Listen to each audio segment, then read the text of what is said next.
नमस्कार मित्रांनो, मी रिया टीचर आज तुमचं माझ्या व्हिडिओमध्ये स्वागत करते. मित्रांनो, आज आहे 2 ऑगस्ट 2026 आणि आज विशेष दिवस आहे संकष्टी चतुर्दशी आणि आज सायंकाळी 9:32 चंद्रोदय होणार आहे. आणि तसंच मित्रांनो, आज रविवार असल्यामुळे मला सुट्टी असल्यामुळे मला मठात जाता आलं आणि मठात इतकी लाईन लागली होती की मला असं वाटलं अरे बापरे की आज वर्किंग डे आहे, गुरुवार आहे की काय माहीत आहे. म्हणजे लोकांना बऱ्याच जणांना माहिती आहे की संकष्टी चतुर्दशी आहे म्हणजे रविवार आणि रविवार असून आज पावसांची सुद्धा छानपैकी हजेरी लावलेली आहे. सतत पाऊस पडतो आहे सुंदर असं. म्हणजे मला सकाळी असं आरतीला जायचं होतं पण आरतीला जाणं शक्य झालं नाही, तेव्हा खूप पावसाची जोर होता आणि त्यामुळे गेली नाही. पण त्यानंतर मला जायला मिळालं, त्याचा आनंद खूप वेगळा असतो. मित्रांनो, आपल्याला इच्छा असते आणि मार्ग सापडत नाही किंवा मार्ग सापडला तर इच्छा होत नाही असं. तर छानपैकी आज मीही स्वामींचं दर्शन घेतलं आणि दर्शन घेतल्यावर मित्रांनो आपोआपच आपल्याला सकारात्मक ऊर्जा, आनंद, त्यानंतर उत्साह हे सगळे पैलू आपल्या अंगात आपोआप भिनले जातात आणि त्यामुळे फार बरं वाटतं. दिवसाची सकाळ स्वामी नामस्मरणाने झाली तर अजून आनंद होतो.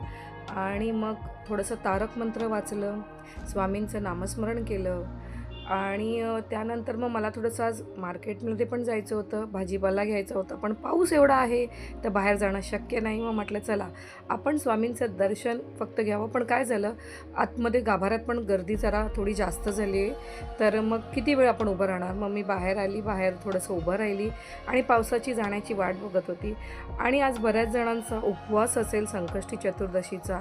बरेच भाविक गणपती बाप्पांना आज छानपैकी मोदक खाऊ घालणार आहेत. तर मग त्याची एक वेगळा आनंद आणि गरमागरम मोदक, त्यामुळे खूप छान वाटणार आहे. मला असं स्वतःला सकाळी वाटत होतं की आज आपण मोदक करून घेऊन जावे, पण काय झालं, मला स्वतःलाच बरीचशी कामं माझ्याबरोबर असल्यामुळे ते जमलं नाही. तर मी आज ठरवलं होतं, मस्त मी गावावरून येताना हळदीचं पान आणलं होतं, त्या हळदीच्या पानात मला मोदक करायचा होता. म्हणजे छान तो अगदी हळदीच्या पानाचा सुवास इतका सुंदर येतो की मोदक खूप खावेसे वाटतात.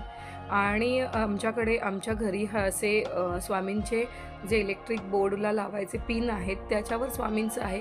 तर आमचे 2 जे नातेवाईक आहेत त्यांना खूप आवडलं. तर त्यांनी आम्हाला सांगितलं की तुम्ही हे जे आणलं आहेत, कारण त्यांनी शोधलं पण बऱ्याच ठिकाणी हे सापडलं नाही. त्यानंतर आपले सेवेकरी आहेत त्यांच्याकडे, त्यांना माहिती आहे कोणी आणलेलं आहे. ते एका स्वामी भक्तांनी आणले होते मठात विकायला. मग मला आवडले तर मी म्हटलं की चला आमच्या नातेवाईकांना द्यायचे तर आपणही घेऊया.